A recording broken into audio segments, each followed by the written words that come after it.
general también, pero un poquito más detallado de nivel celular, y hoy hay que entrar a nivel tisular, y ya encontrarnos con el primer sistema que vamos a estudiar. Bueno, entonces hay que hablar de tejidos inicialmente.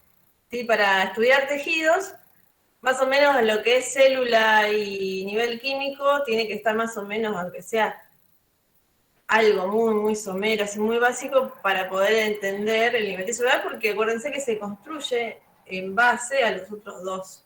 Y, o sea, cada vez que avanzamos de nivel, lo hacemos más grande, que incluya a los otros. Por eso vamos estudiando así en ese orden. Bien. Bueno, entonces de nivel tisular, a ver, voy a preparar acá. Ah, bueno, usted yo se lo subí, bueno, sí, el otro día. Sí. Bueno, perfecto.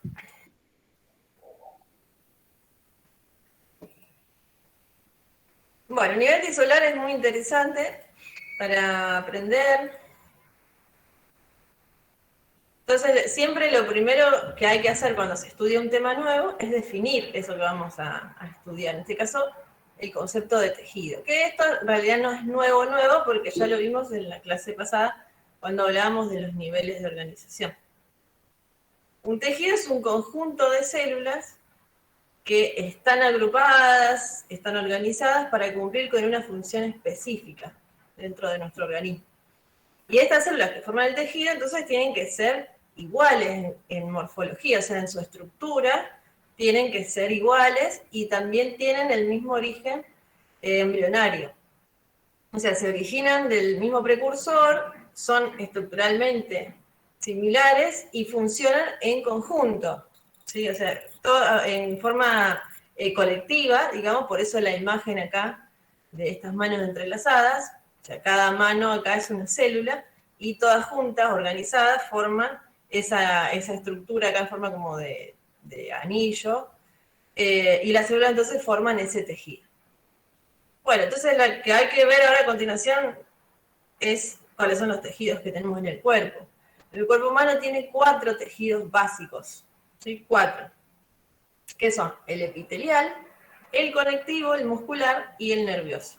4 tejidos básicos. Lo que pasa es que siempre hay uno que quiere llamar la atención, digamos. Acá en estos 4, ¿quién quiere llamar la atención? El tejido conectivo. ¿Por qué digo que quiere llamar la atención? Porque no hay un único tipo de tejido conectivo, hay variantes, hay especializaciones de tejido conectivo, entonces eso da lugar a diferentes tejidos dentro de este tipo, que ya después lo vamos a analizar. Bueno, entonces vamos a ir definiendo de manera básica cada uno. Bueno, vamos con el tejido epitelial, o también conocido como epitelio. Acá ven una imagen al microscopio de las células. ¿Recuerdan cómo era una célula? Para reconocer acá, a grosso modo, sus partes. Tiene toda la superficie, que es la membrana plasmática, el núcleo en el interior, ¿sí? Que contiene toda la información genética, y todo lo que queda entre la membrana y el núcleo es el citoplasma. Y acá está coloreado como de rosa. Bien, ahí está. Entonces, todas estas células forman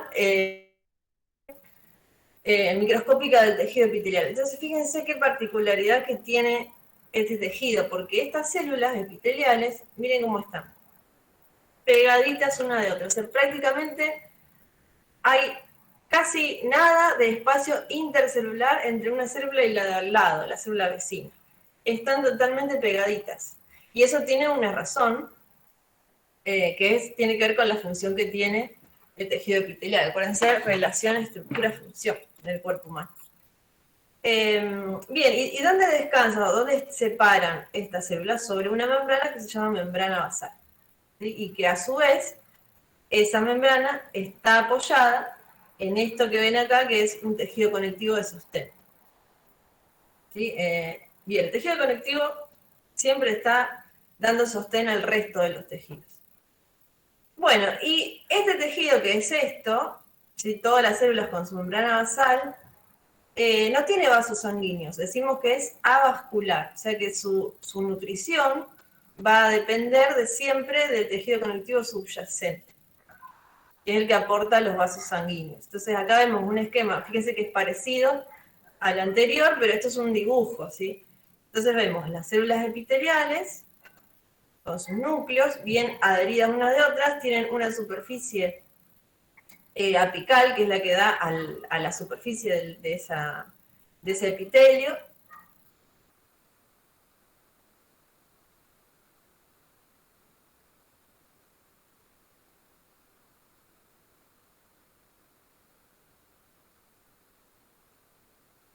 La que se apoya en la membrana basal. Entonces, este tejido epitelial o epitelio puede ser de revestimiento o glandular. O sea, hay dos variantes del tejido epitelial. Ahora ya las vamos a ver. La membrana basal es como el colchoncito donde se paran las células epiteliales, están bien adheridas a esa membrana, y debajo está el tejido conectivo subepitelial, que es el que tiene todos los vasos sanguíneos para nutrir, y los nervios, para nutrir a las células epiteliales y eliminar de ellas todos los desechos. Bueno, vamos a con los tipos de tejido epitelial. Uno de ellos es el epitelio de revestimiento. Por ejemplo, si nosotros nos miramos la piel, ¿sí? La piel, o sea, toda la superficie, eso es un epitelio, o sea, una de las capas de la piel, la más superficial, consiste en un epitelio de revestimiento. ¿Sí? Es decir, ¿por qué de revestimiento? Justamente porque reviste, tapiza, recubre, como si fuera un mantel, toda la superficie corporal e incluso los órganos huecos dentro del cuerpo y cavidades y conductos dentro del cuerpo. Y eso es el epitelio de revestimiento. Entonces, se caracteriza por formar esas membranas y esos manteles que cubren, que se llaman mucosas o serosas. Vamos a ver la diferencia entre una y otra.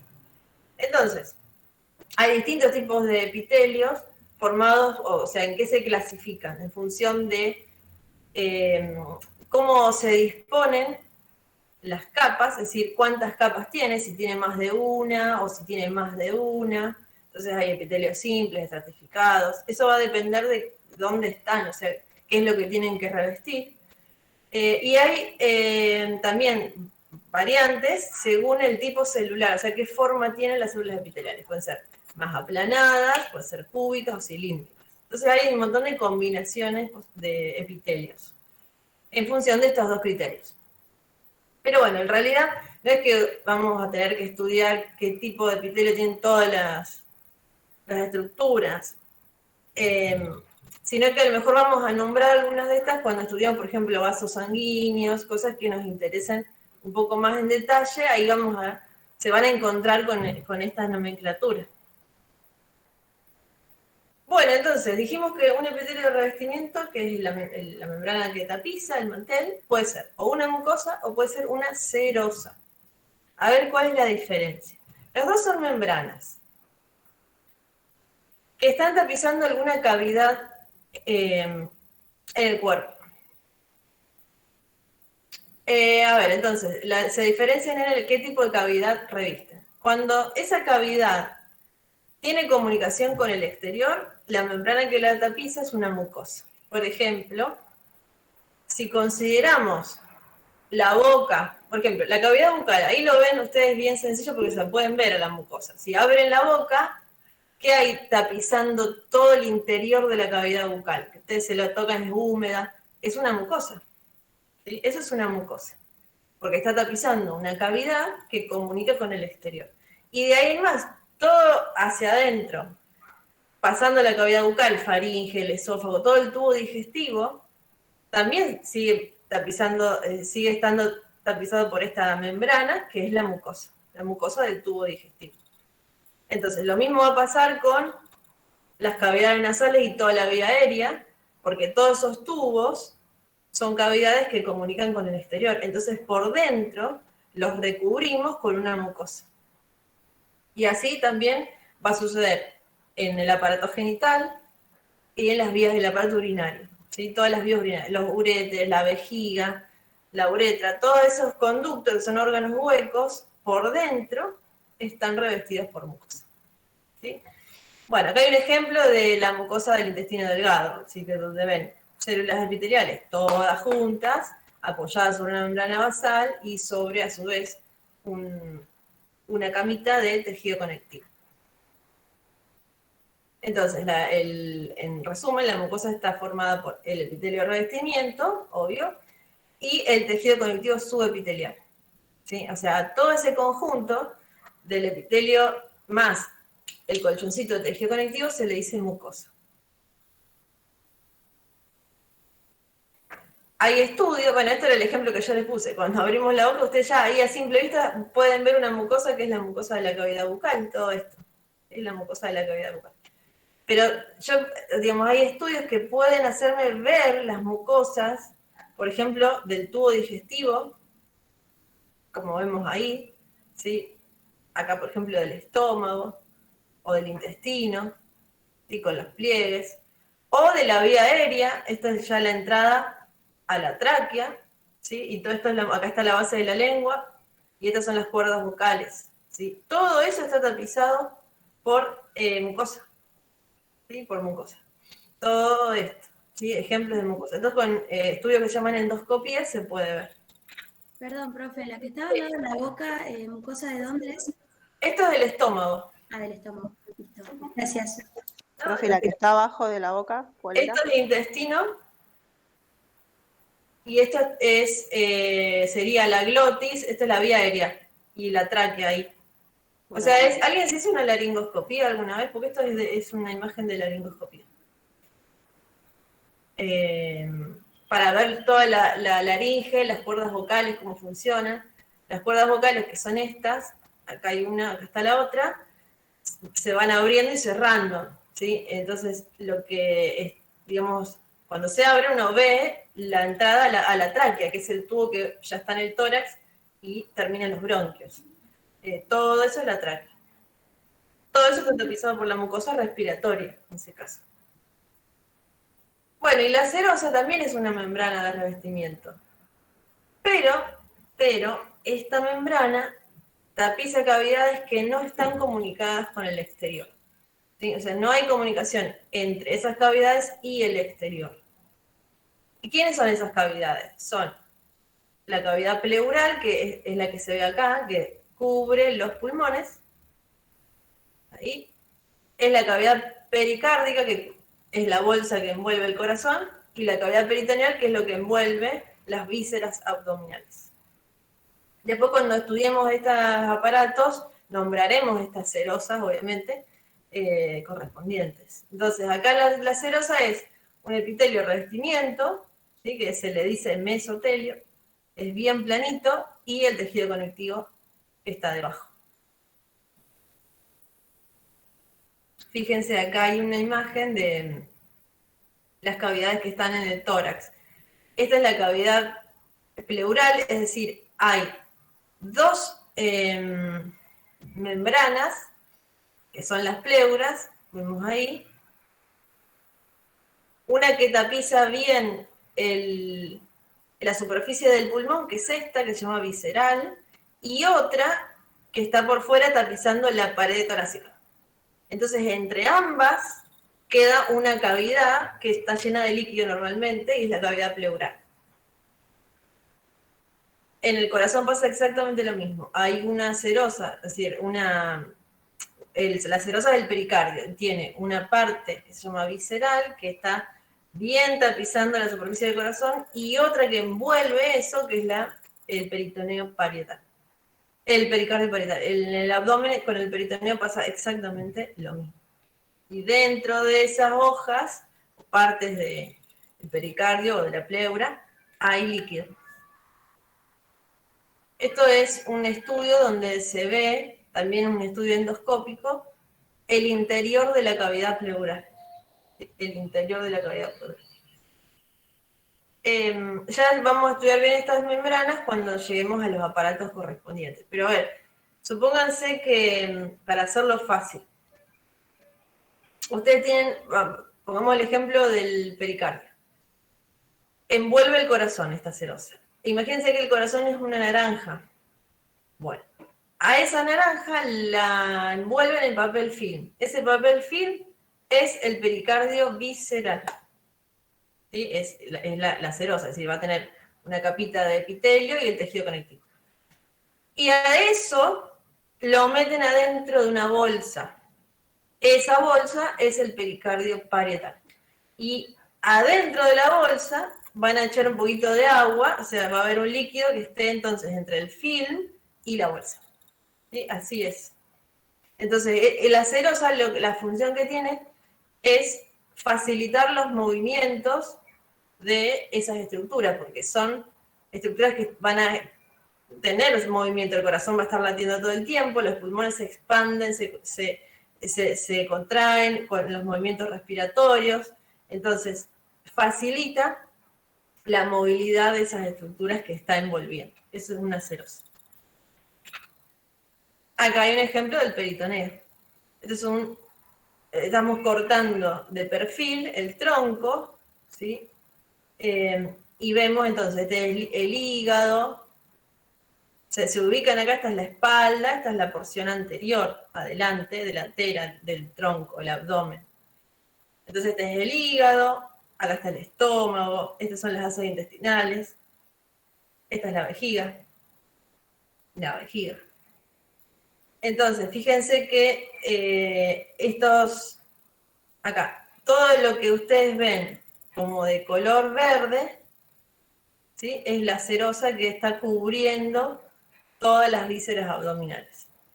¿Sí? Cubre, por un lado, la pared del abdomen, y eso es el peritoneo, en este caso parietal, ahí, y cubre después cada víscera por separado, que es esto que ven ahí, la envoltura que tiene cada víscera. Entonces, entre lo verde y el film que cubre cada víscera, todo eso es hueco, y hay un líquido que está siempre ahí circulando. Eso entonces es una serosa. Entonces, epitelio de revestimiento forma mucosas y forma serosas. Pero tenemos un epitelio que es el epitelio glandular, que se llama así justamente porque forma glándulas, ¿sí? Una glándula puede ser una sola célula o puede ser un conjunto de células que tienen función secretora. ¿Qué quiere decir secretora? Que elaboran o sintetizan una sustancia química o un producto. ¿Sí? Eso es una glándula. Entonces, las glándulas pueden ser endócrinas o pueden ser exócrinas. Eso va a depender de cómo liberen o hacia dónde liberen su producto de secreción. Las glándulas endócrinas son las que, fíjense, liberan sus productos, que se llaman hormonas, a la sangre. ¿Sí? Vuelcan, o sea, estas son las células del epitelio glandular, ven que están todas juntitas, y van fabricando sus hormonas y la vuelcan hacia el interior de los vasos sanguíneos chiquititos que son los capilares. Entonces, en definitiva, las vuelcan a la sangre, entonces la sangre las lleva, las distribuye por todo el cuerpo. Eso es una glándula endócrina. En cambio, la glándula exócrina, vemos acá que esta sería toda la glándula, tienes la porción de células que elaboran el producto y un conducto que lleva ese producto hacia una superficie del cuerpo, que puede ser, por ejemplo, la mucosa, o la superficie de la piel, si estamos hablando de una glándula sudorípara, por ejemplo. ¿Sí? Entonces, la vuelca del producto a través de un conducto. ¿Cuáles son las glándulas endócrinas que nosotros tenemos? Deben haber oído algunas de ellas, o tal vez tuvieron que pedir una consulta con un endocrinólogo, un especialista que estudia las glándulas endócrinas. Miren todas las que hay. A lo mejor ¿La tiroides? Claro, esa justo iba a decir la más conocida tal vez, y la que generalmente falla bastante frecuentemente, la glándula tiroides que está en el cuello. ¿Sí? Tenemos glándulas que forman parte del sistema nervioso central, como la hipófisis, el hipotálamo, o la glándula pineal, glándulas suprarrenales, el páncreas también es una glándula, las gónadas, ovarios y testículos, que elaboran hormonas sexuales, las glándulas paratiroides, o sea, cada una de estas glándulas elabora tal vez una hormona o más de una, ¿sí? Depende de qué glándula sea.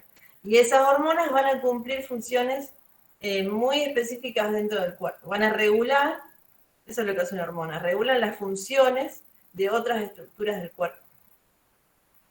Bueno, entonces, esas son las endócrinas, pero tenemos otras glándulas que son las exócrinas. Esto es para que vean cómo pueden ser morfológicamente. Siempre tienen una porción secretora, que son las células epiteliales que producen esta sustancia, y tiene el conducto, que es el que lleva esa sustancia hacia una superficie. Ejemplo, el hígado, el páncreas, las glándulas salivales, las glándulas sudoríparas, las glándulas sebáceas. Profe, ¿podés repetir Sí. lo de las exócrinas?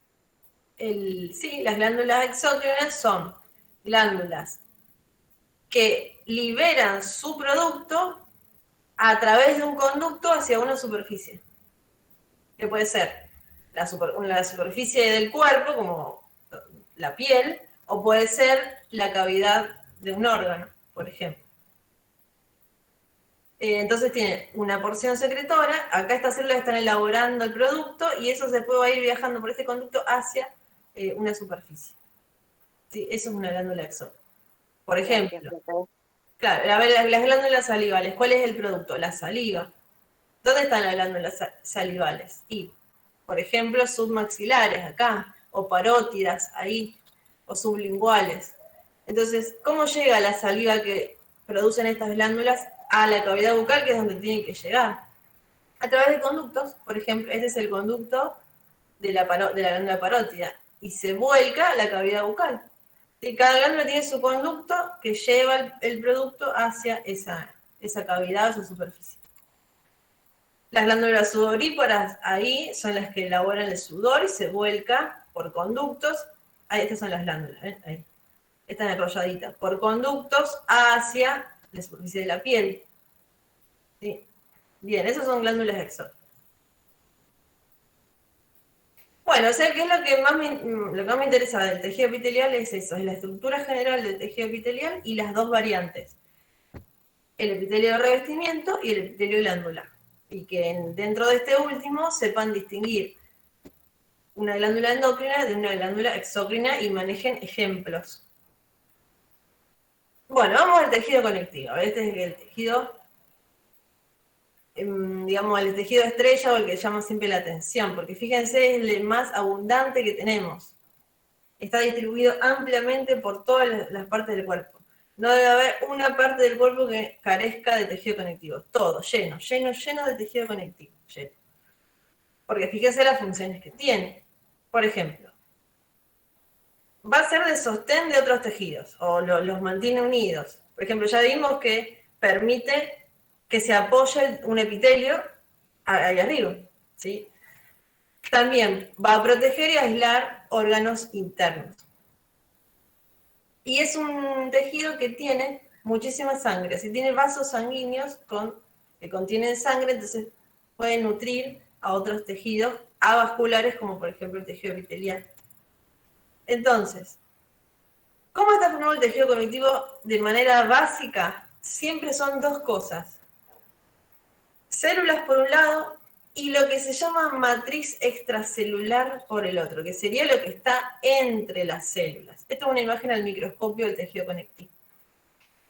Donde van a, por ejemplo, esto es un núcleo de una célula y todo esto es la matriz extracelular, o sea, las células están alejadas, no son como las epiteliales que ellas quieren estar siempre juntas, pegaditas, no pueden estar separadas. No, las células del tejido conectivo están cada una haciendo la suya, están separadas, son bastante independientes entre sí. Entonces, ¿cuáles son estas células? Hay células que se llaman residentes porque viven siempre ahí, ¿sí? Están siempre, son fijas, ¿sí? Y hay células migratorias, es decir, que no están transitoriamente en el tejido conectivo. Se pueden, según la necesidad, llegar al tejido conectivo, pero después cumple su función y dejan de estar, ¿sí? Migratorias. ¿Cuáles son las células residentes? Los fibroblastos, los macrófagos, los mastocitos y los adipocitos. Y las migratorias son los leucocitos que vamos a estudiar, son los glóbulos blancos, cuando estudiamos sangre ya dentro de poquito. Bueno, eso con respecto a la población de células. Pero después tenemos el tejido conectivo, se caracteriza mucho por tener algo entre las células. O sea, ¿qué rellena el espacio entre estas células? Lo que se llama matriz extracelular. Es todo ese material que está entre las células. Y dependiendo del tejido conectivo que estemos observando, del que estemos hablando, esa matriz puede ser líquida, puede ser más sólida, más calcificada, semilíquida, más de consistencia gelatinosa. Y eso es lo que va a definir, por ejemplo, que yo esté hablando de, no sé, la linfa o de la sangre o del hueso o del cartílago. ¿Sí? Todos esos son ejemplos de estructuras o de tejidos conectivos con distinta matriz extracelular. Bueno, entonces a su vez, atención, a su vez la matriz extracelular tiene dos componentes. Por un lado hay fibras y por el otro hay lo que se llama sustancia fundamental. ¿Sí? Fibras y sustancia fundamental. Entonces, ustedes tienen que hacer para no confundirse es lo siguiente. Acá yo les hice un esquema general del tejido conectivo. Para que cuando ustedes piensen tejido conectivo, se les venga este esquemita si les sirve. Entonces, tenemos las células por un lado, ¿sí? Y todo lo que está acá, en todo este cuadrado, digamos, es la matriz extracelular, lo que está entre las células. Que a su vez tiene dos partes, dijimos. Estos palitos que ven acá, que son las fibras, y todo lo que está entre las fibras es la sustancia fundamental. ¿Sí? Las fibras que son químicamente proteínas. ¿Sí? Son proteínas. Pueden tener otros componentes, pero básicamente son proteínas. Y acá la sustancia fundamental, que es agua, y tiene otras sustancias disueltas. ¿Sí? Vamos a ver algún ejemplo, cuáles son. Ya sea orgánicas o inorgánicas. Bueno, entonces, vamos a aprender un poco quiénes son, a conocerlos un poco más en detalle, estas células, ¿sí? A ver qué características tienen. Acá vamos a ir haciendo asociación con el tema que vimos la clase pasada, que fue a nivel celular, porque se acuerdan todos estos organoides, la estructura básica de la célula. A ver, los fibroblastos son las células del tejido conectivo, son las más abundantes, son las protagonistas, ¿sí? Fibroblastos. ¿Sí? Nada de una célula con perfil bajo, no. Protagonistas del tejido conectivo. ¿Por qué son protagonistas? Porque ellas justamente sintetizan, fabrican la matriz extracelular. Ellas se encargan de producir las fibras y se encargan de producir la sustancia fundamental que queda ahí entre las fibras.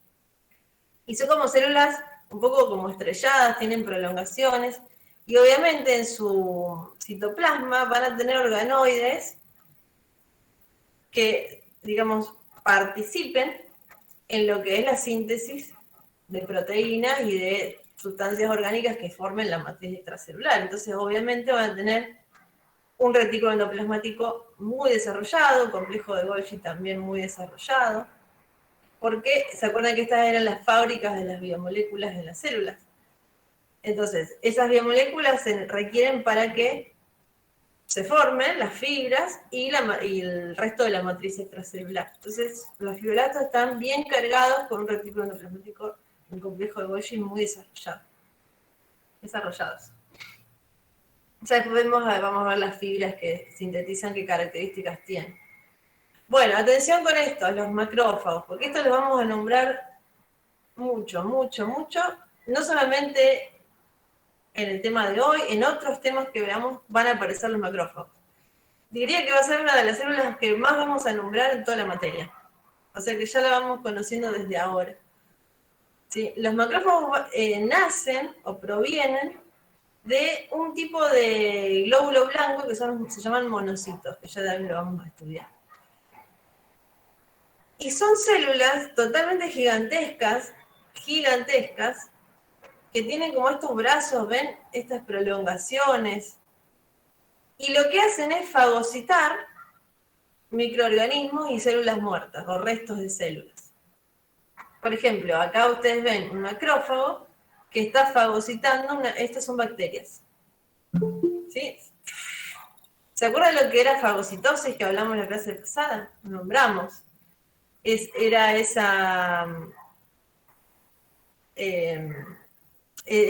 función que cumplía la célula, que era de englobar partículas sólidas, las introducía en su citoplasma.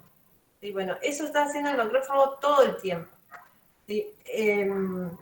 Bien, o sea, los vamos a nombrar cuando estudiemos un montón de temas. Cuando estudiemos sangre, lo vamos a nombrar. Cuando estudiemos el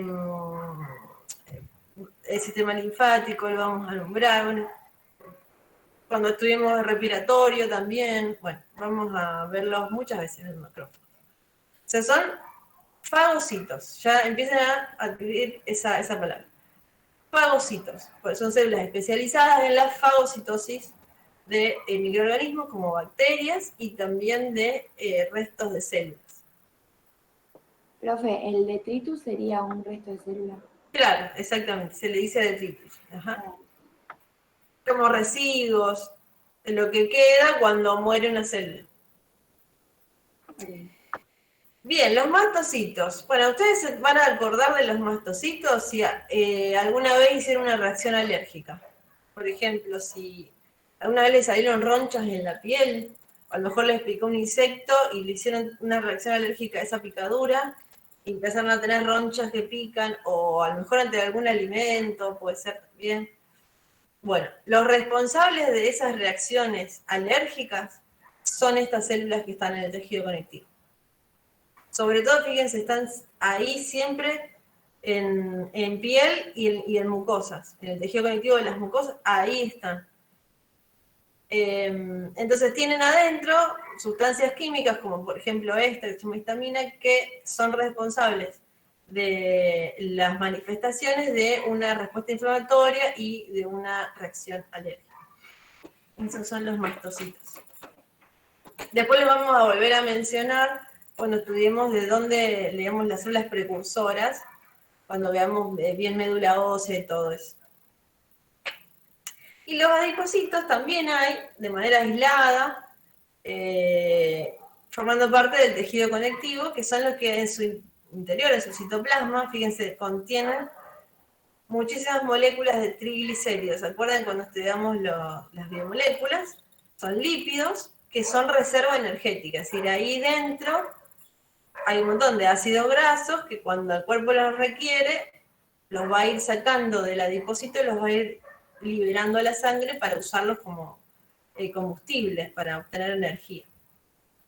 Entonces un adipocito está lleno de estos triglicéridos. Entonces los adipocitos están en el tejido conectivo, están dispersos, pero también forman una variedad de tejido conectivo, que es el tejido adiposo, es aquel tejido que está formado directamente por miles y miles de adipocitos, o sea, gran cantidad de adipocitos.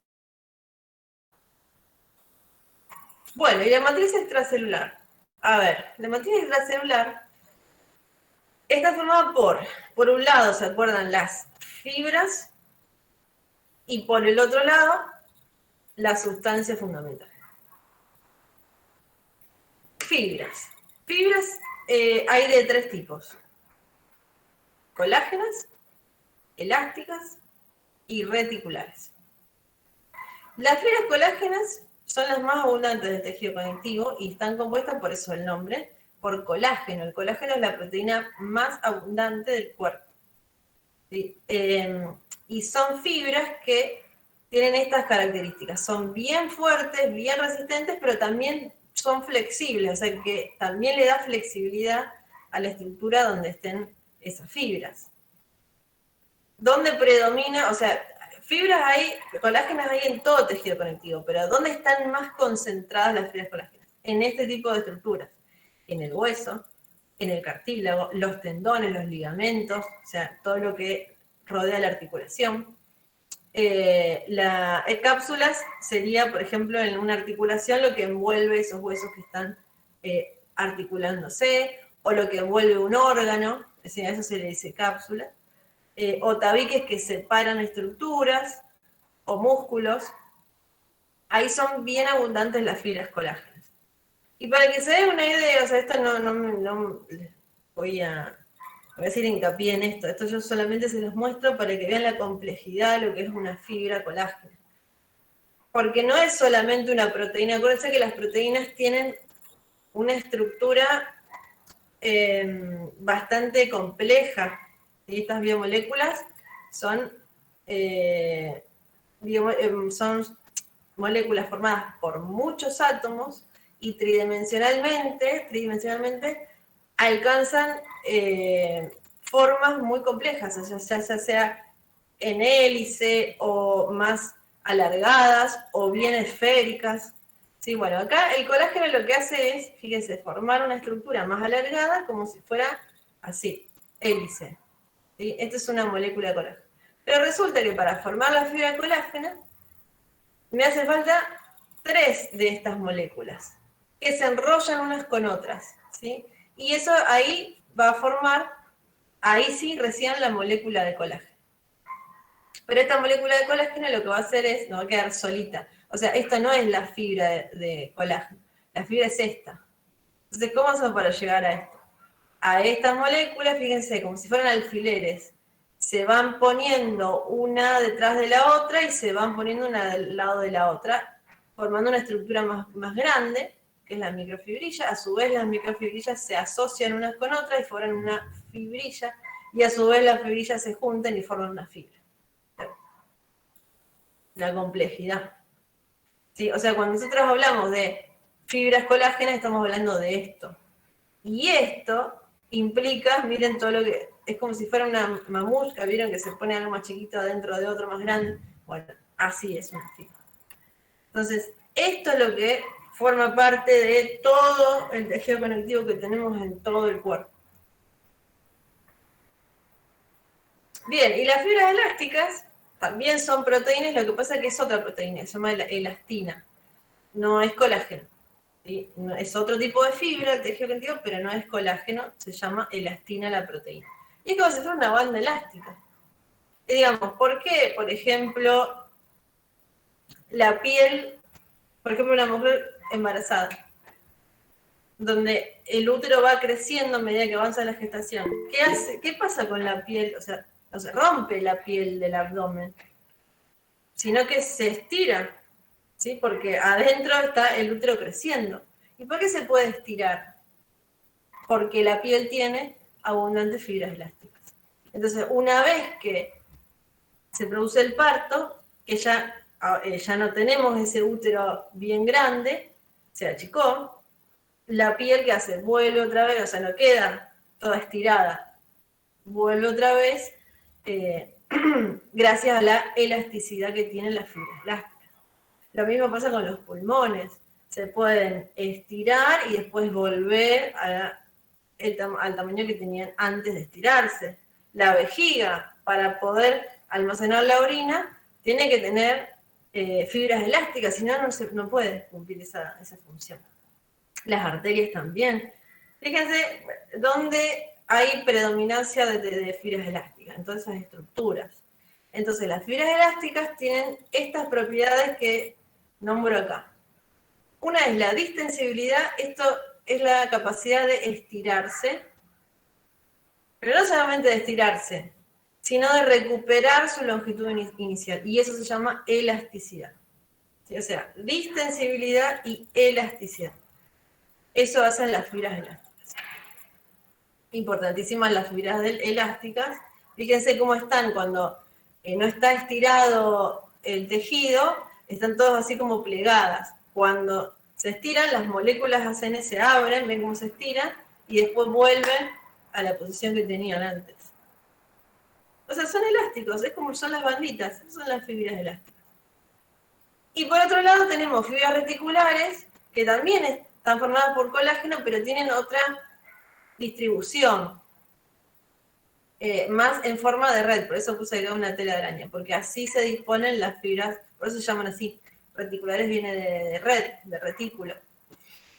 Entonces, son, digamos, fibras que lo que hacen es brindar el soporte y resistencia, entonces van a estar en las membranas basales de los epitelios, por ejemplo, o cuando veamos médula ósea o los tejidos linfáticos, el tejido adiposo, están como armando esa red para que se apoyen las células, ¿sí? Esas son las fibras reticulares.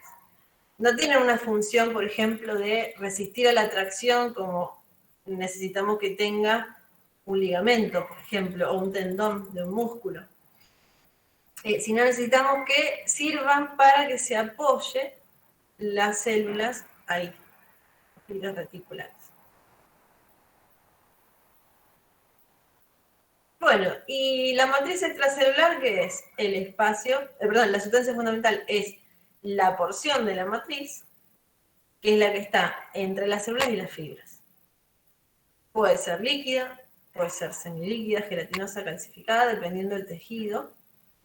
Y lo que hace es contener agua, ¿sí? Porque uno de los componentes fundamentales es el agua. También dar soporte y mantener unidas las células, y esto que es muy importante, que puedan fluir las sustancias químicas entre las células y la sangre. O sea, brinda ese medio para que se produzca el intercambio. Entonces contiene agua, iones, esas son sustancias inorgánicas, y contiene sustancias orgánicas que son proteínas y un tipo de hidrato de carbono, que son hidratos de carbono con muchas moléculas, son polisacáridos, que forman asociaciones con las proteínas. Entonces, por ejemplo, esto celeste es una fibra colágena, y todo lo que está alrededor es la sustancia fundamental. Entonces, fíjense cómo estos polisacáridos y proteínas, son estas son proteínas, y todos estos son cadenas de hidratos de carbono, y con moléculas de agua unidas. Esa es la sustancia fundamental. Son como cepillitos que están alternando con las fibras. ¿Sí? Eso es la sustancia fundamental. Entonces ustedes acuérdense que sirve para que eso contenga agua, o sea, para almacenar agua cuando el agua en el tejido conectivo está ahí, está la sustancia fundamental. Y permitir, o sea, crear un medio para que se produzca el intercambio entre la sangre y las células. Entonces, un esquema básico del tejido conectivo es este, por ejemplo, donde vemos las células, que ya nombramos. Disculpe, pero ¿se van a quedar guardados en el PowerPoint? Sí, yo ya lo subí al PowerPoint. Creo que fue el martes. Profe. Entonces es lo mismo decir matriz extracelular que sustancia fundamental. Porque no tengo internet y se me cierra cada rato. Sí, no, respondiendo a la pregunta anterior, sí, ya está subido. Y respondiendo a que me preguntaba matriz extracelular. No es o sea, la matriz extracelular es, por un lado, las fibras, y por el otro es la sustancia fundamental. Vuelvo a esta imagen. Perdón. Esta. Todo lo que vemos acá entre las células es la matriz extracelular, que está formada, esto va acá la fichita, está formada por las fibras, ¿sí? Y lo celestito, que es la sustancia fundamental. Acá, corríjanle, por favor, llega hasta acá, en la llavecita. Sí, o sea que no es sinónimo, o sea, la sustancia fundamental es parte de la matriz extracelular. No es la matriz extracelular entera, es parte. La otra parte son las fibras, ¿sí? Estas dos cosas. No sé quién hizo la pregunta, porque no estoy viendo, pero no sé si Si lo vuelvo a explicar o ya Sí me quedó claro, profe. Gracias. ya está. Ah, bueno. Bien, Entonces, a gracias. partir de fibras, la llavecita, profe, de la matriz Sí, extracelular. sí, claro, perdón, recién me doy cuenta. Menos mal que volví a la diapositiva. Claro, porque extracelular es lo que está fuera de la célula, o sea, todo lo que rodea. ¿Sí? Bien, y si esto lo van, o sea, esta estructura clave, si la entienden ahora, mejor porque después cuando veamos distintos tejidos, vamos a nombrar esto, ¿sí? Siempre el mismo esquema de tejido conectivo. Bueno, entonces decía, acá vemos las células que nombramos antes, ven que están separadas, porque así es el tejido conectivo. Las células van, primero, no son el mismo tipo celular, es variado. Ya vimos que hay 4 tipos celulares en el tejido residente, ¿no? En el tejido conectivo. Están separadas, cada una haciendo lo suyo, ¿sí? ¿Quiénes son esas células? Los fibroblastos, que son las principales, porque fíjense cómo tienen esa forma estrellada, son las que producen las fibras, como acá vemos las fibras colágenas, estas celestes, producen las fibras colágenas, las fibras elásticas, acá, y las fibras reticulares que forman esta red. Los 3 tipos de fibras los producen los fibroblastos, o sea que son las más abundantes del tejido conectivo. Y también producen la sustancia fundamental, que es todo esto amarillito que queda de relleno entre las fibras y las células. ¿Sí? Entonces, después tenemos los macrófagos, que son los fagocitos, los que comen, ¿sí? Los macrófagos. Tenemos acá el mastocito, responsable de las reacciones alérgicas e inflamatorias. Tenemos los adipocitos, que tienen grasa, lípidos de reserva. Tenemos vasos sanguíneos, siempre en el tejido conectivo. Y tenemos otras células que son las migratorias, que son los glóbulos blancos, que están siempre entrando, saliendo del tejido según las necesidades. Por ejemplo, cuando tenemos una herida en la piel, va a producir una respuesta inflamatoria, es decir, una reacción del cuerpo para curar esa lesión. Y eso entonces va a implicar, entre otras cosas, que haya más llegada de sangre con este tipo de células hacia esa zona. ¿Sí? O sea, los glóbulos blancos no están viviendo permanentemente en los tejidos. Bueno, y lo que les decía antes, sí. O sea, el tejido conectivo siempre está compuesto así, pero en ciertas partes del cuerpo predominan unas células sobre otras. ¿Vos decís de estas residentes? Claro. Que bueno, dijiste que algunas predominan en ciertos lugares sobre otras, digamos. Pero si no, siempre... Sí, por ejemplo, no. O sea, los macrófagos a lo mejor están más concentrados en determinados tejidos. Claro, eso iba.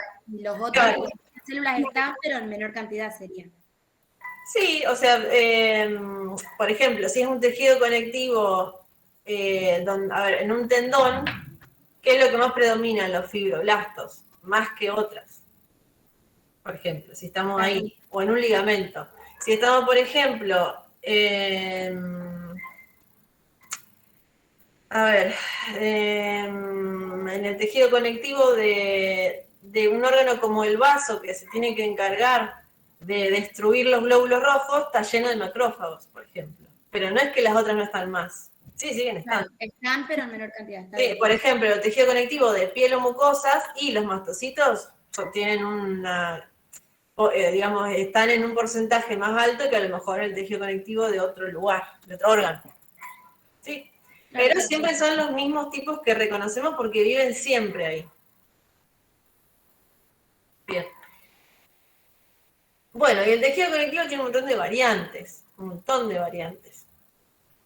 por ejemplo, o sea, son especializaciones del tejido conectivo o tejido conectivo especializado o variante de tejido conectivo o variedad de tejido conectivo. Se puede decir de distintas maneras. El tejido adiposo, o sea, ¿dónde hay tejido adiposo en el cuerpo? Por ejemplo, debajo de la piel. Debajo de la piel hay grasa. Bueno, eso es tejido adiposo. ¿Dónde más hay tejido adiposo? Alrededor de las vísceras abdominales. Ahí también tenemos tejido adiposo bien abundante. Eso es una variante de tejido conectivo.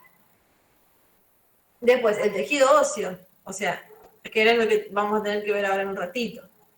El hueso contiene tejido óseo, obviamente, y es una variedad de tejido conectivo. El tejido cartilaginoso, otra variedad. El tejido sanguíneo, o sea, la sangre es un tejido. ¿Sí? La sangre es un tejido. Que ya vamos a estudiar la clase que viene, a empezar a estudiar la clase que viene. ¿Sí? Es una variedad. Profe, una pregunta. Sí.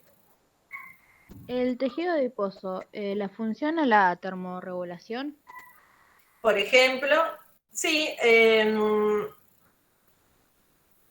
bueno, un tipo de tejido adiposo, ¿no? Digamos, en lo principal, la función principal del tejido adiposo en realidad es la protección de órganos, ¿sí? La protección de órganos y la reserva de energía, la reserva energética. Eso es lo más importante. Bien, el tejido hematopoyético, que es el que está en la médula ósea, también tenemos que estudiar bien, y el tejido linfático. Todas son variantes de tejido conectivo. Entonces, cada vez que estudiemos alguno de estos tejidos, más en detalle, siempre vamos a ver que tenemos células y matriz extracelular. Siempre lo mismo. Bien, y para terminar, a ver, voy a hacer un parate acá, si alguien me quiere preguntar algo respecto de los dos tejidos que vimos hasta ahora. Epitelial por un lado y conectivo por el otro. Acá a ver, figura que alguien levantó la mano, a lo mejor es de antes. ¿Dudas con respecto a estos dos tejidos? Profe, Sí. en la parte de tejido epitelial, ¿podría explicar lo de glándulas endocrinas? Que no me quedó muy claro cómo Bien, sí. se forman eso ahí adentro. ¿Cómo? ¿Cómo se forma eso que era adentro si no lo llevaban al exterior, sino que era hacia adentro? Eso no me quedó muy claro. Bien, sí. Sí. Ahí vuelvo entonces. Bueno, gracias. A ver, vamos a ver glándula endocrina. Por ejemplo, ¿qué glándulas endocrinas tenemos en el cuerpo? La glándula tiroides es un ejemplo.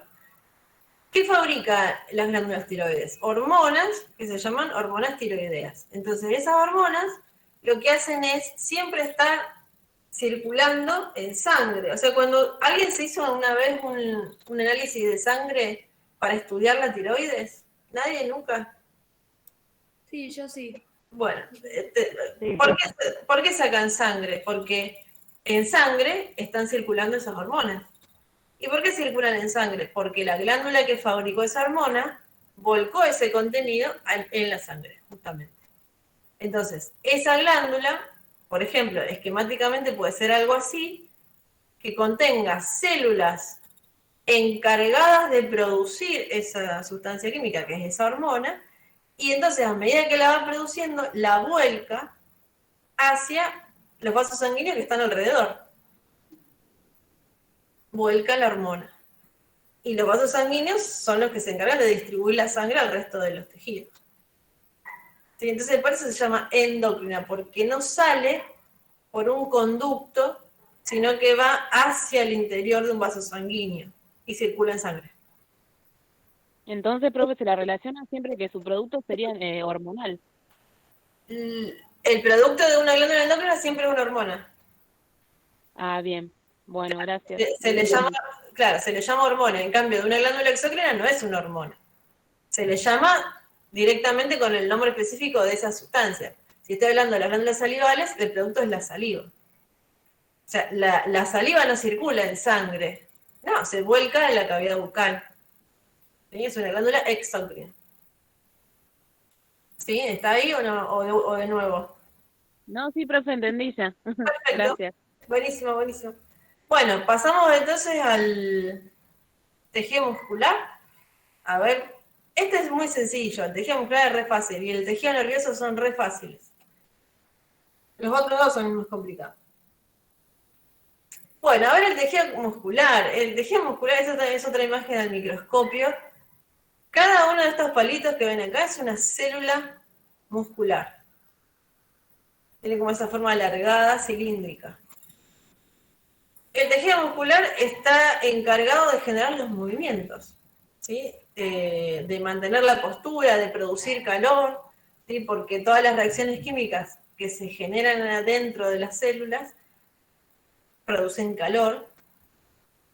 Y esas células, como tienen una forma alargada, que parece una fibra, siempre que vemos una estructura como alargada, le decimos fibra. Bueno, en vez de decirle células musculares, que también les puedo decir fibras musculares. Pero no es que son fibras colágenas, no. Se le dice fibra por la forma, fibrosa, o sea, alargada. Son células, ¿sí? O también llamadas miocitos. Entonces, lo que hay que aprender del tejido muscular es distinguir los tres tipos de tejido muscular que tenemos en el cuerpo, ¿sí? Los tres tipos de tejido muscular. Se llaman esquelético, cardíaco y liso, ¿sí? A ver, ¿qué características tiene? Esquelético. ¿Por qué se llama así el tejido muscular esquelético? Y porque está unido a los huesos, es el que mueve las articulaciones, mueve el esqueleto, entonces por eso se llama así. Y es un músculo voluntario, es un tejido voluntario, ¿sí? ¿Por qué voluntario? Porque yo puedo, digamos, generar el movimiento con conciencia, ¿sí? Si yo les digo, no sé, flexionen la cabeza, hacen esto, o levanten el brazo, hacen esto. Es voluntario. Entonces, este tejido muscular es voluntario. ¿Sí? Y al microscopio se le ven estas rayitas, que son las que vemos ahí, que son las estriaciones transversales. Y eso tiene que ver con lo que tiene adentro, todas las estructuras que tiene por dentro, hacen que cuando se tiñe al microscopio para verlo, se vean esas estriaciones. El tejido muscular cardíaco, o músculo cardíaco también podemos decir, también es un tejido con estriaciones, ¿sí? Lo vemos, y está exclusivamente en el corazón, o sea, forma el músculo del corazón, que se llama miocardio. Y acá, a diferencia de este, es totalmente involuntario. Yo no les puedo decir, contraigan el corazón o dejen de contraer el corazón, no. Está contrayéndose y relajándose, va solo. No podemos voluntariamente modificar eso. Es un músculo involuntario. Y por último, el tejido muscular liso. Liso porque al microscopio no le vemos estas estriaciones. Y también es un músculo involuntario, pero ¿dónde está? Está en los vasos sanguíneos y en las vísceras. ¿Sí? O sea, cuando estudiemos vasos sanguíneos vamos a ver que cuando le estudiemos la pared del vaso está llena de músculo liso. ¿Sí? Porque, por ejemplo, una arteria tiene la capacidad de abrirse o de cerrarse para regular el flujo de sangre. O en las vísceras, ¿quiénes son las vísceras? Y el intestino, por ejemplo, todos los órganos abdominales, el estómago, todo el tubo digestivo, ¿sí? Las vías urinarias, todos tienen músculo liso. ¿Sí? Esas son vísceras. Entonces, uno no mueve, digamos, esas estructuras, no contrae voluntariamente el músculo del intestino. No, es involuntario, ¿sí? Es involuntario.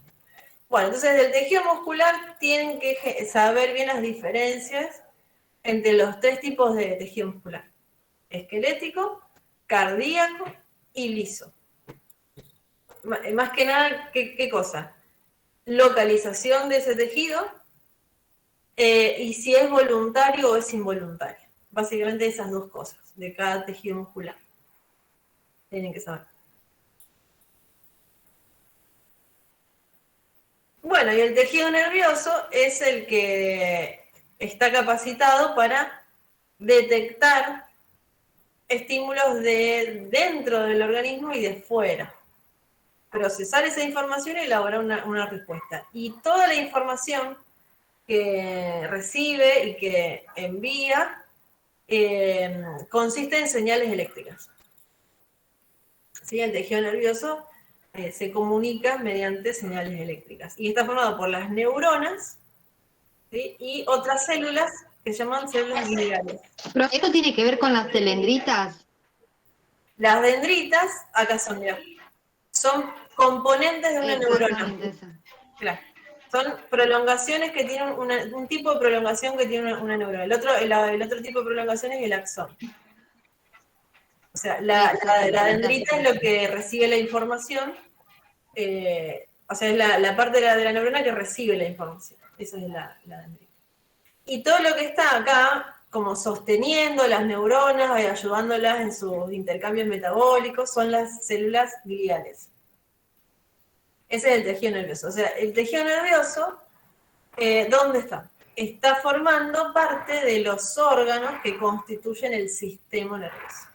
¿Sí? Entonces, ¿quiénes son esos órganos? El encéfalo, la médula espinal y todos los nervios periféricos.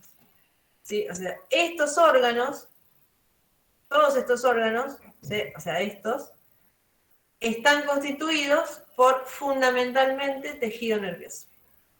Por supuesto que van a tener tejido conectivo, obvio, porque necesitan llegada de vasos sanguíneos. Siempre el tejido conectivo está en todos lados.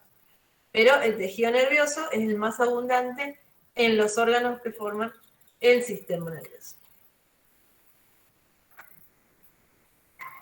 Bien, entonces, nivel tisular, vimos los 4 tejidos básicos del cuerpo. Y ahora entramos a analizar o conocer un poco el primer sistema, o sea, el primer aparato sistema del cuerpo humano, que es el sistema óseo. El sistema óseo. Sí, vamos a empezar por este. El sistema óseo es el que está formado por el conjunto de huesos que tenemos en el cuerpo, o sea, el conjunto de todos los huesos que tenemos en el cuerpo. Ese es el sistema óseo. O sea, acuérdense que, ¿qué es un sistema? A ver, niveles de organización estructural. ¿Alguien se acuerda de la definición de aparato o sistema? Un conjunto de órganos que están organizados para cumplir una función. Perfecto. ¿Sistema no es cuando predomina un tejido? Excelente, muy bien. Exactamente. O sea, aparato sistema, o sea, estamos en ese nivel de organización. Conjunto de órganos que tienen una función en común. Perfecto. En este caso, ¿cuáles son esos órganos que forman el sistema óseo? Los huesos. Todos los huesos forman parte del sistema, o sea, el conjunto de huesos, ¿sí? Que tienen como finalidad estas funciones que ahora vamos a nombrar. ¿Y por qué sistema? Como muy bien dijeron, porque los órganos que forman ese sistema, es decir, los huesos, contienen varios tejidos, por supuesto, porque son órganos, pero hay uno que es el que se lleva todos los premios, el más abundante. ¿Cuál va a ser? El tejido óseo. Bien, entonces, ¿para qué está este gran sistema óseo, este conjunto de huesos, nuestro esqueleto? ¿Por qué tenemos un esqueleto? O sea, ¿no podríamos hacer solamente músculos sin huesos? No, la verdad que no. Porque necesitamos soporte, ¿sí? De todas las estructuras blandas, ¿sí? Y por ejemplo, eso va a permitir la postura, va a permitir que los músculos al accionar generen movimiento, va a proteger las estructuras vitales, por ejemplo, los huesos del cráneo, el encéfalo, toda la columna vertebral protege la médula espinal, la caja torácica protege el corazón y los pulmones, la pelvis ósea protege acá órganos, por ejemplo, del aparato genital y del aparato urinario, ¿sí? O sea, protección. Depósito de minerales. ¿Qué minerales? Y fundamentalmente el calcio, ¿sí? Lleno de calcio el tejido óseo, lleno. Otra función es la hematopoiesis. En realidad no porque el tejido óseo sea responsable directo, sino porque en su estructura, O sea, los huesos contienen, ahí sí, el tejido responsable, que es la médula ósea. ¿Sí? Por eso se le asigna como función al sistema óseo la hematopoiesis, porque alberga el tejido hematopoyético, que es la médula ósea. Y además es un depósito de grasa, porque también dentro de los huesos hay reservorio de grasa. Sí, aunque parezca que no, pero sí, tenemos grasa también dentro de los huesos. Bueno, entonces, a ver, del esqueleto, porque esto en realidad, por ejemplo, a los chicos de radiología les lleva un año estudiar todo el esqueleto entero. ¿Sí? Imagínense, y nosotros lo vemos solamente en una clase, ¿sí? Porque nosotros tenemos que saber otras cosas más básicas del esqueleto, ¿sí? Por ejemplo, las funciones del esqueleto, importante conocerlas. La división general, ¿sí? Tenemos una parte que es el esqueleto axial, que es todo lo que sigue el eje, la línea media del cuerpo, ¿sí? Entonces tenemos el esqueleto de la cabeza, los huesecillos del oído, el hueso oioides, que es un hueso que está en la base del cuello, la caja torácica y la columna vertebral. Esto es lo que está como en celestito. Ese es el esqueleto axial. Y el resto es el esqueleto pendicular, es decir, lo que está, como digamos, colgando, entre comillas. Que son el esqueleto del miembro superior y del miembro inferior. ¿Sí? Ahí en total, entonces ahí vemos qué aporta cada uno. Esqueleto axial, 80 huesos, y el esqueleto pendicular, 126. Bien, eso es una vista anterior de frente del esqueleto, y esto es una vista posterior, es decir, de atrás. Entonces, lo que más o menos ustedes tienen que manejar es el reconocimiento de determinados huesos del esqueleto. ¿Sí? ¿Por qué? Porque después los vamos a nombrar cuando estudiemos médula ósea, o sea, esa es la importancia. ¿Sí? Acuérdense que una de las funciones es la hematopoiesis. ¿Sí? Los huesos alojan a la médula ósea, que es la que fabrica los componentes celulares de la sangre. Por ejemplo, los glóbulos rojos, blancos, las plaquetas. Sale de ahí. Entonces, lo que a mí me interesa es que ustedes sepan qué huesos y qué parte de ciertos huesos contienen médula ósea. Eso es lo más importante. Entonces, vamos a tener que saber, por ejemplo, que estos son los huesos del cráneo, y estos son los huesos del macizo facial. Este es el esternón, que tenemos bien acá en el centro del tórax, las costillas, ¿sí? Esto es el hueso ilíaco, o coxal, ¿sí? Ahí. Y después los huesos del esqueleto pendicular, o sea, la clavícula acá adelante y la escápula por detrás forman la cintura escapular. Y después tenemos el húmero, el radio, acá, el cúbito, y el esqueleto de la mano, y en el miembro inferior el fémur, la tibia, el peroné y el esqueleto del pie. O sea, lo que yo les aconsejo es que tengan bien un esquema del esqueleto, cualquier esquema, del esqueleto completo, y que sepan señalar ahí los huesos que más o menos hablamos recién. Este es el húmero, este es la tibia, el hueso ilíaco, saber reconocer esos huesos, es lo más importante. Bueno, entonces, ¿son órganos los huesos? Sí, eso ya lo vimos recién, porque forman el sistema óseo, ¿sí? Es un órgano que miren todos los tejidos que tiene, ¿sí? Pero de todos esos tejidos siempre está, o sea, hay uno que es el que predomina, es el tejido óseo. ¿Sí? El tejido óseo, ya vimos que es una variedad de tejido conectivo, que se caracteriza porque su matriz extracelular es dura, está calcificada, ¿sí? Y es muy, muy abundante. Esa es la matriz extracelular, eso es lo que caracteriza al tejido óseo, que su matriz es dura y está calcificada, o sea, está llena de, fíjense, minerales que básicamente son sales de calcio, ¿sí? Que forman cristales, forman estructuras tridimensionales bien sólidas que llenan prácticamente casi la totalidad de la matriz extracelular. Pero bueno, como toda matriz extracelular, ¿sí? Siempre tiene fibras y tiene sustancia fundamental, ¿sí? La sustancia fundamental acá es lo que dijimos recién, los cristales de calcio, ¿sí? Fíjense, el 50% de toda la matriz son los minerales. El agua, un porcentaje, y el resto son fibras colágenas, ¿sí? O sea, todos los cristales de calcio le dan dureza a la matriz extracelular. Y las fibras colágenas, acuérdense que eran flexibles y brindaban resistencia a la tracción. Hacen que el hueso tenga cierta flexibilidad y resistencia a la fractura, ¿sí? Porque si no tuviese las fibras colágenas, ante un traumatismo leve, el hueso se quiebra, ¿sí? Es resistente gracias a las fibras colágenas, ¿sí? Eso es la matriz ósea.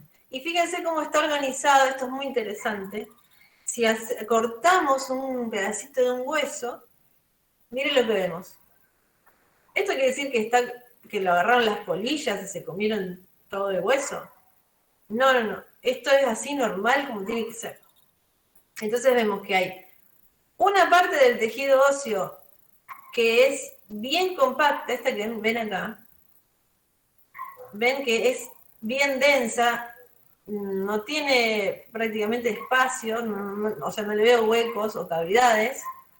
Y es, digamos, lo que predomina en el esqueleto es este tejido, el tejido compacto. Y en cambio vemos otra parte que corresponde al tejido óseo esponjoso. Es el que está lleno de espacios, es como el apolillado, entre comillas. Entonces está formado por trabéculas, o sea, todas esas, digamos, como si fueran tabiques de tejido óseo. Hola, profe. Hola. Que dejan huecos entre ellos, ¿sí? ¿Y por qué están esos huecos? No porque esté roto el tejido óseo, sino porque en esos huecos es donde va a haber médula ósea funcionante, ¿sí? Ahí va a estar el tejido hematopoyético, es decir, la médula ósea, que fabrica las células sanguíneas. Miren, acá lo vemos en otra imagen. Acá, tejido óseo compacto, fíjense que no tiene nada de espacios, ¿ven? Compacto, y esto que está acá, esponjoso, lleno de, miren, esto es impresionante, trabéculas con espacios que tienen dentro médula ósea. Entonces, acá sí ya vemos un esquema para ver cómo se organiza el tejido óseo. Fíjense que vemos acá el tejido óseo compacto, todo esto, que sería esto de acá, y este pedacito acá, que sería acá, el tejido óseo esponjoso, lo que vemos más ahí adentro. Bien, entonces fíjense cómo se organiza, por eso es compacto versus esponjoso. Acá hay prácticamente nada de espacios, ¿sí? Sino que todo lo que vemos son estas acá, que son las células del tejido óseo, que son los osteocitos, y todo lo que está entre ellos es matriz extracelular, es decir, los cristales o sea, los minerales, fundamentalmente cristales de calcio, y las fibras colágenas. ¿Sí? Todo bien, por eso compacto, denso, todo apretadito. Y obviamente que va a haber espacios por donde tengan que entrar vasos sanguíneos, obvio, porque el tejido se tiene que nutrir y tiene que eliminar todos los desechos también hacia la sangre. Entonces siempre va a entrar, el tejido óseo compacto es el que va a tener muchísimos vasos sanguíneos y nervios. Acá lo vemos más en grande. Todo esto que parecen arañitas son los osteocitos rodeados así como en laminillas de matriz extracelular. Esa es la organización que tiene el tejido óseo compacto. En cambio, Profe, sí. ¿la biopsia de médula ósea sería ahí en el tejido esponjoso? Claro. Ya ahí me olvidé de ponerle. No, pero después lo vemos cuando vemos médula ósea. La imagen que yo siempre muestro de la punción, justamente. Claro. El hueso que más se punza para eso es el hueso ilíaco, a ver si acá.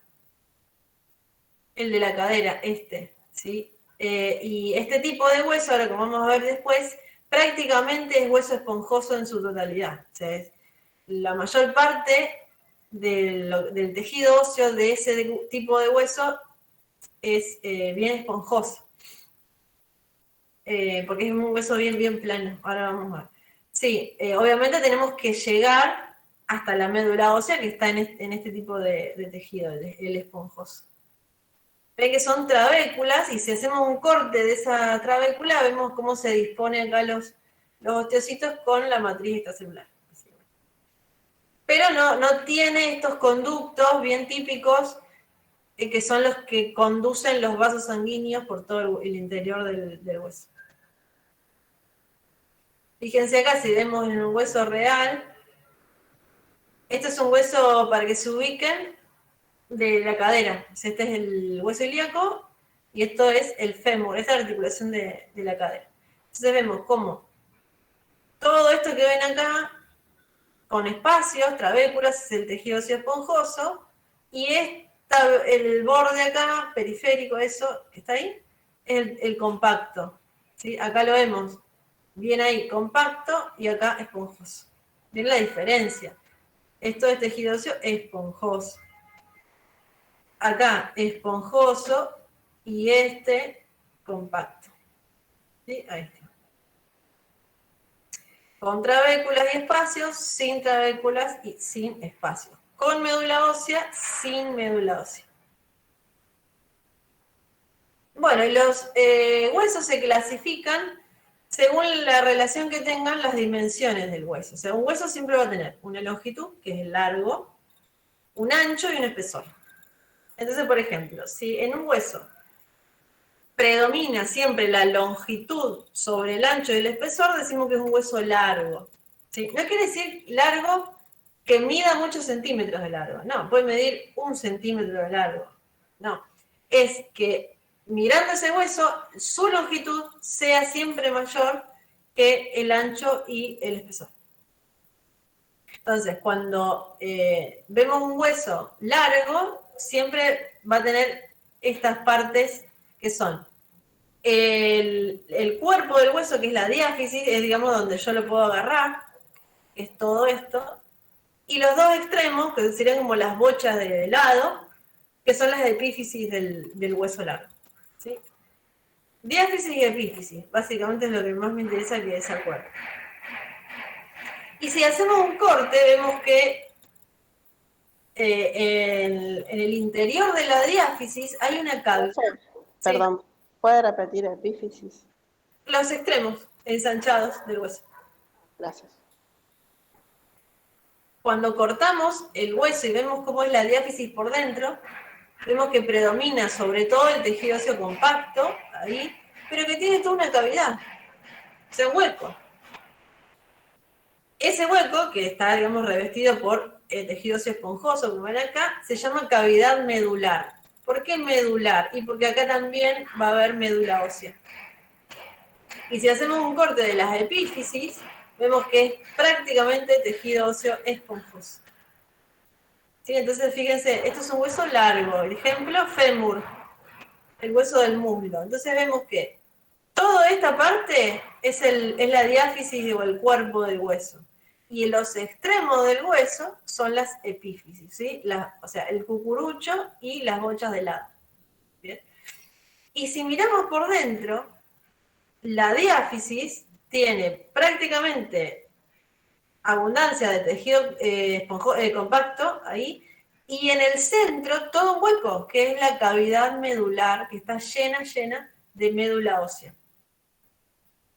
¿Sí?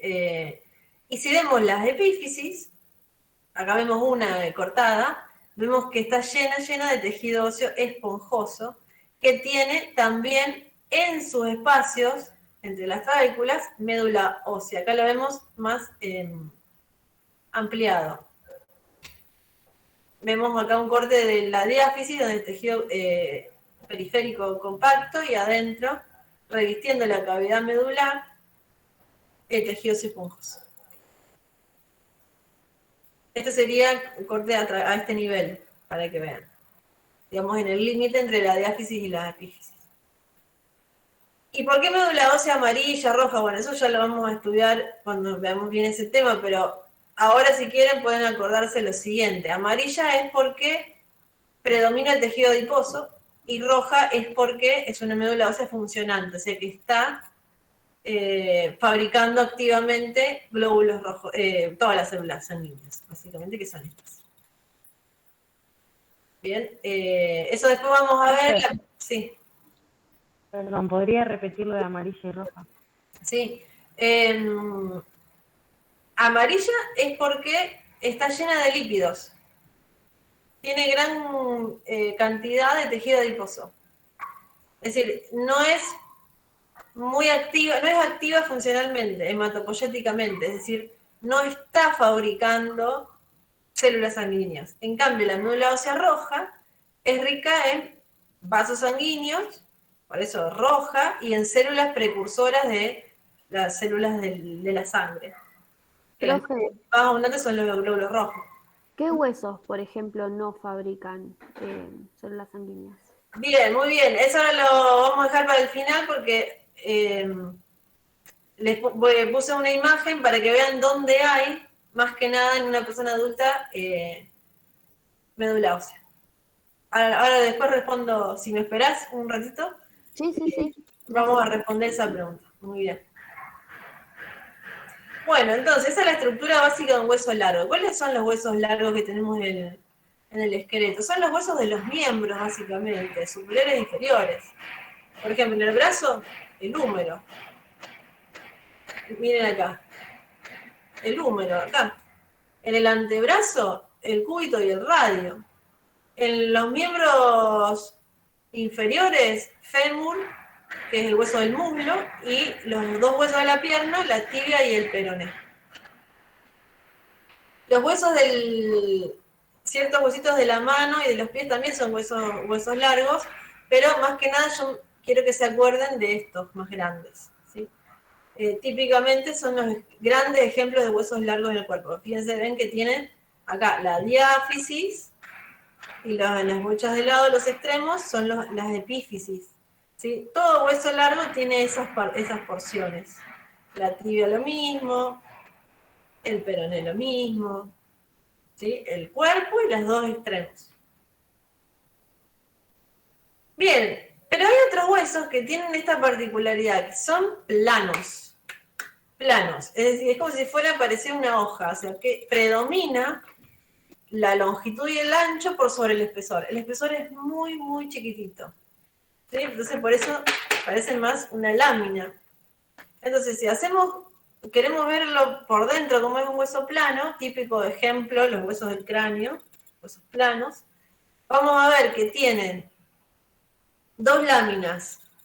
Una que se llama tabla externa y tabla interna, que es del hueso compacto, y todo lo que está dentro es hueso esponjoso. O sea, el hueso plano es como si fuera un sándwich, donde los dos panes son las tablas interna y externa de hueso compacto, un poco duro el sándwich, mejor no lo como, y el relleno del sándwich es hueso esponjoso. Y el aderezo, la médula ósea, todo adentro. Es como si fuera un ketchup, por decirlo de alguna manera, ¿sí? Porque médula ósea roja funcionante.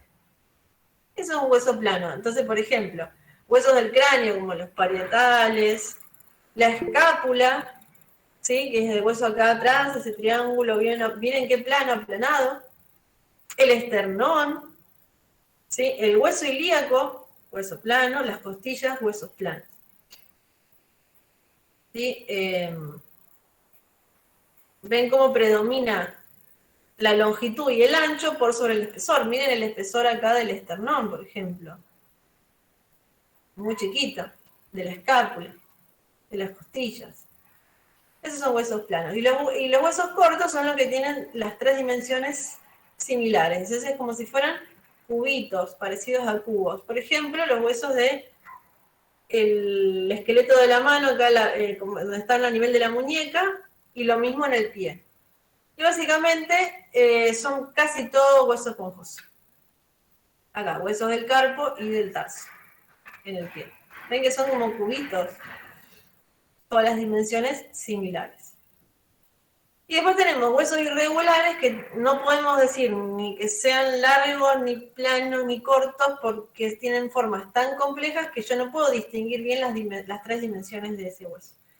Por ejemplo, los maxilares, ciertos huesos del cráneo, miren la complejidad, la forma, y las vértebras. Ejemplo típico son los huesos de la columna vertebral. Miren la forma que tienen.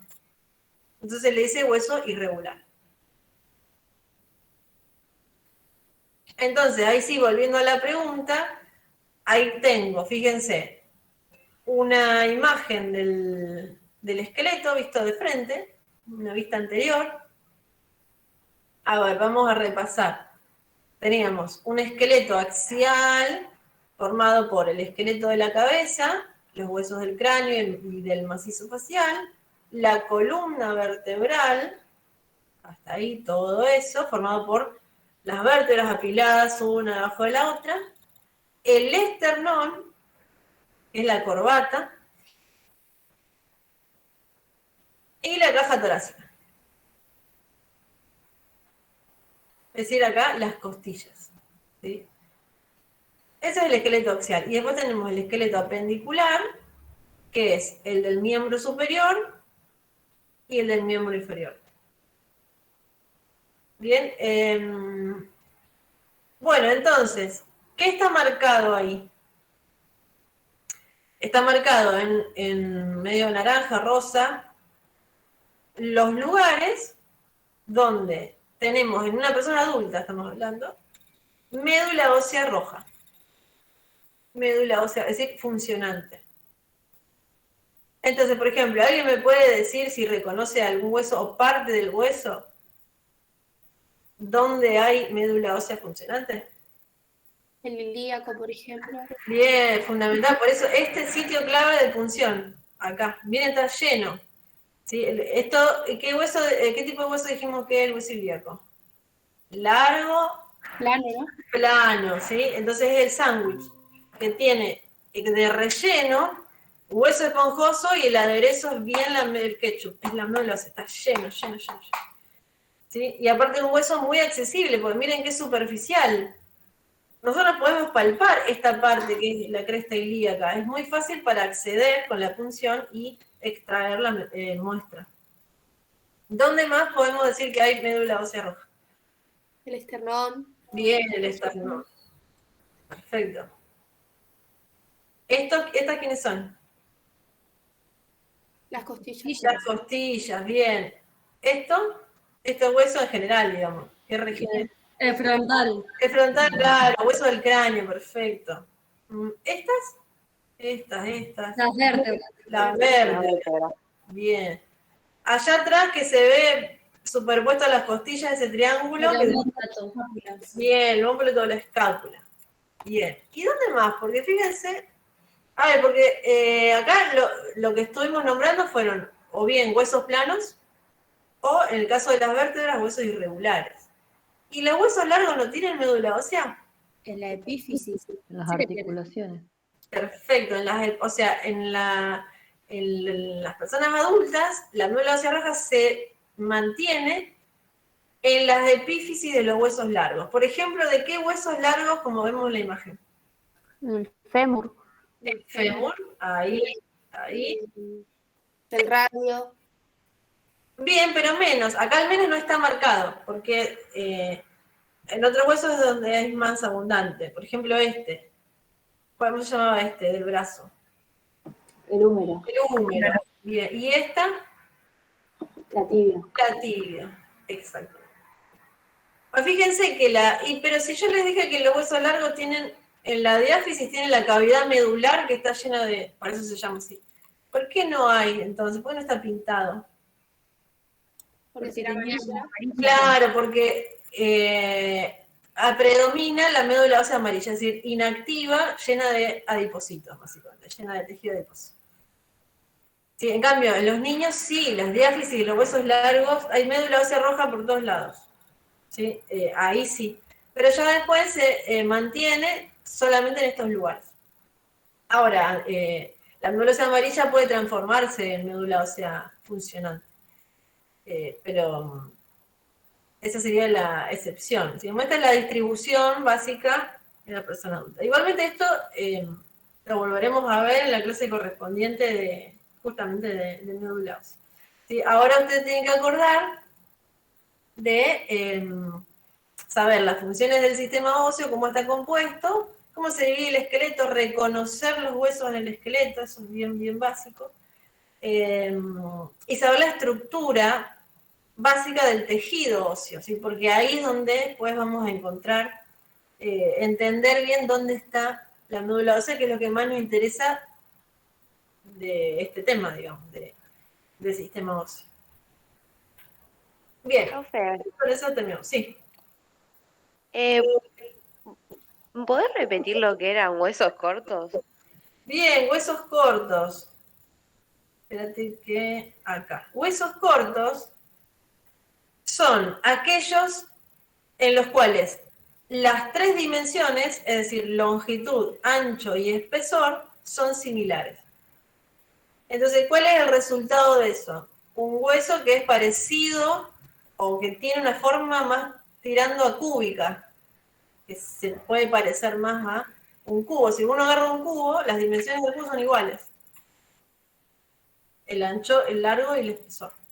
¿Sí? Entonces, si vemos, por ejemplo, los huesos del carpo, que es la parte del esqueleto de la mano que se articula con los huesos del antebrazo, miren, acá hay son 8 huesitos que hay y son son de tipo corto, porque son de forma casi cúbica, donde las dimensiones son muy parecidas. Y lo mismo, esto es el equivalente en los pies, se llama tarso. ¿Sí? Por ejemplo, el hueso del talón, que es este que está acá, el calcáneo, es un ejemplo de hueso corto. Huesos cortos. Profe, Sí. ¿me podés repetir lo de la médula amarilla y roja, por favor?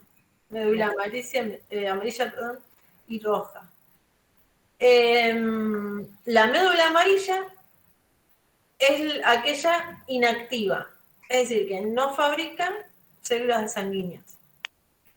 Y se llama amarilla porque contiene gran cantidad de tejido adiposo, grasa, que tiene esa coloración. Médula ósea roja, por el contrario, es aquella que es activa, es decir, que produce células sanguíneas. Entonces, ¿por qué roja?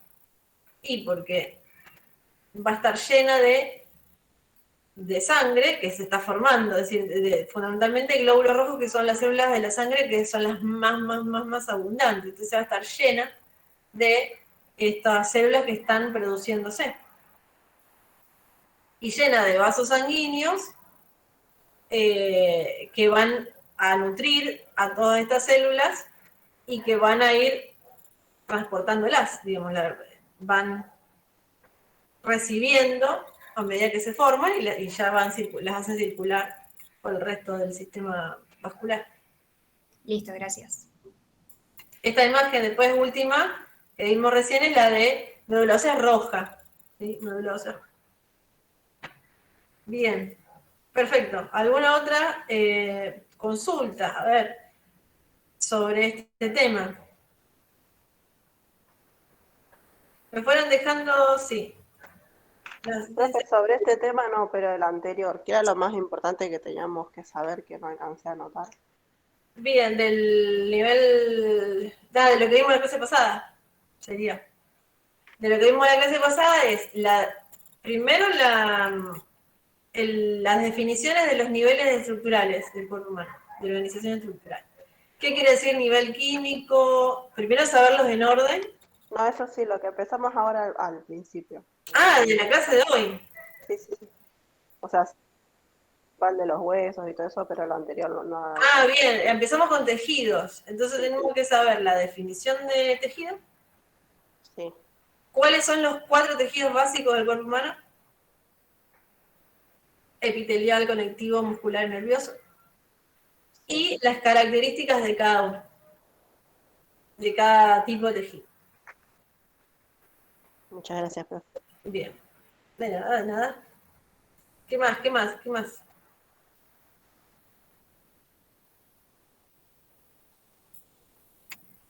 Este tema ¿Fue más fácil o más difícil que célula? Más fácil. Más fácil.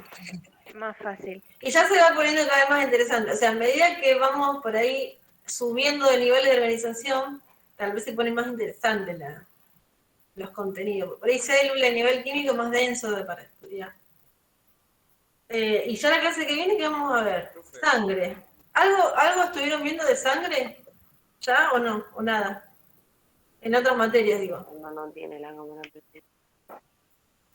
Nada. No, profe. Bien. No, pues por ahí en M1 o por ahí, o a lo mejor van a hablar sobre eso.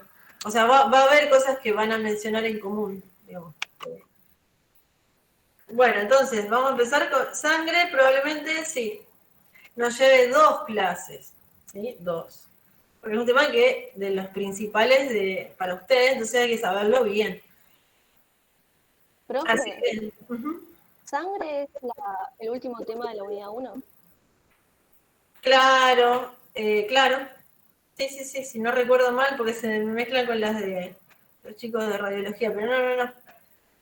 A ver, acá igualmente lo abro para... Pero sí, a ver. Claro, es el último. Sí. Porque ya después unidad 12 arranca con cardiovascular. Entonces sangre es el último tema de la unidad. Entonces vamos a ver, primero una introducción a lo que es los compartimientos líquidos del cuerpo, para después enganchar con sangre y ver la primera parte de sangre. Y dejamos la segunda parte para la otra clase. Yo ya les dejé, creo, ¿no?, las guías de estudio de toda la unidad.